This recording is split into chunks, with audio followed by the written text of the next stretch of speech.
공기 저항을 줄여 주행거리를 늘리는 건데, EV9은 되게 각지고 직선적이고 큰 디자인이잖아요. 그러다 보니까 바람을 막 두드려 맞아.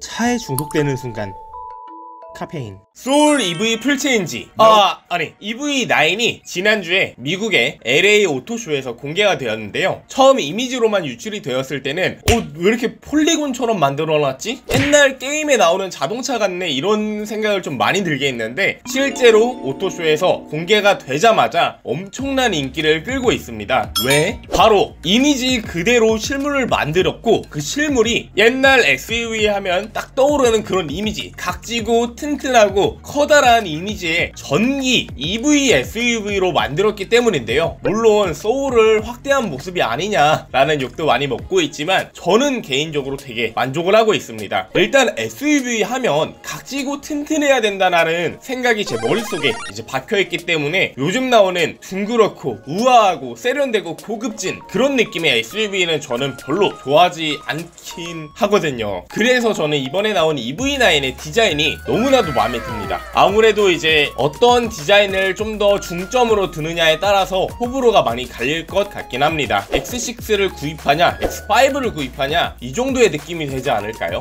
제가 좋아하는 모하비, 타오, 에스컬레이드 이런 느낌의 차로 나와서 정말 좋습니다. 게다가 이번 콘셉트 EV9의 경우 A필러부터 D필러까지 끊기지 않고 쭉 이어져 있는데요. 이런 이어지는 직선이 차를 매우 길어 보이게 하더라고요. 이렇게 거대해 보이지만 실제로 느끼기에는 그렇게 거대하진 않다고 해요. 전장이 4930mm인데 5인승 준대형 세단인 K8보다 작은 크기예요. 그래서 대형 SUV라고 얘기를 하지만 그렇게 큰 느낌의 차량은 아니라는 점. 그렇지만 이제 이게 내연 모델이 아니라 전기 모델이기 때문에 실내 크기는 오히려 K8보다 좀 더 널찍하게 나오지 않을까라는 생각을 하고 있습니다. 아직은 콘셉트에 불과하고 양산형 차량으로 나오진 않았지만 제일 걱정되는 건 역시 실주행거리. 사실 그동안의 EV 모델들이 전부 둥그런 이미지를 갖고 있는 건 전기차 특유의 공기역학적 디자인을 만들어 온 거거든요. 이를 통해서 이제 공기 저항을 줄여 주행거리를 늘리는 건데, EV9은 되게 각지고 직선적이고 큰 디자인이잖아요. 그러다 보니까 바람을 막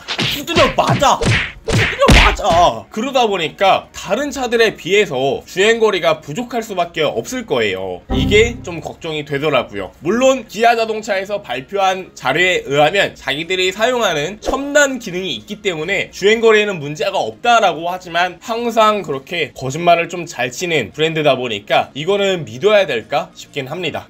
구라치다 걸리면 피 보는 거 안 배웠냐? 그러면서도 역시 기아의 방향성이 보이는 특유의 디지털 타이거 페이스 또한 그대로 들고 가고요. 가장 인상적으로 느꼈던 부분은 바로 가죽 시트가 비건 가죽이라는 거예요. 그리고 좌석 시트도 폐플라스틱이랑 양털 섬유를 사용했다고 하고요. 이제 차 밑바닥도 바다에서 건져낸 폐그물망을 사용해서 친환경적인 자동차를 만들었다고 해요. 말 그대로 친환경 자동차를 친환경 재료를 이용해서 만들었다는 거죠. 그런 점은 너무나 칭찬할 만한 하고요. 실내 또한 이제 전기차 특유의 심플 이지 베스트 디자인을 보여주어서 되게 인상적입니다. 전체적으로 기아 자동차라는 브랜드가 근시안적인 미래가 아니라 정말 먼 미래를 바라보는 브랜드라는 거, 그런 브랜드적인 방향성을 이번 컨셉트 EV9을 통해서 밝혀주었다고 생각을 합니다. 이제 기본적으로 컨셉트카라는 건 그 브랜드의 미래, 앞으로 만들어 나갈 자동차에 대한 방향성, 느낌들을 보여주는 차인데, 그동안 기아 자동차가 콘셉트카를 그대로 양산형으로 만들었던 적이 있었어요. 셀토스, 스팅어 이런 차들. 그래서 이번 EV9도 기대감이 커지는 것 같고요. 이제 콘셉트 EV9이 아니라 정말 양산형 EV9으로 나타나길 기대하며 이상으로 영상을 마쳐보겠습니다. 오늘도 민맨이었습니다. 좋아요, 구독 부탁드려요. 감사합니다.